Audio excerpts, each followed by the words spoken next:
কোন কোন খাবার কিডনি পাথুরি রোগীরা খেতে পারে বা নিরাপদ তাদের জন্য, অথবা কিডনি পাথর হতে বাধা দেয়? হতে বাধা দেওয়ার মতন কোনো খাবার এখনো পর্যন্ত নেই। সব খাবারের মধ্যেই, বিশেষ করে সবজির মধ্যে কিছু না কিছু অক্সালেট আছে।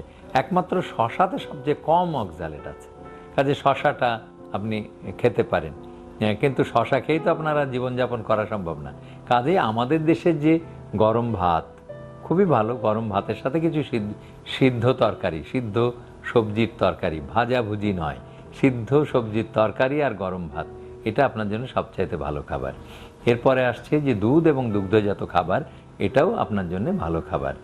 আর বাদাম চকলেট আইসক্রিম আগেই নিষিদ্ধ করে দিয়েছি, এটা আপনি খাবেন না।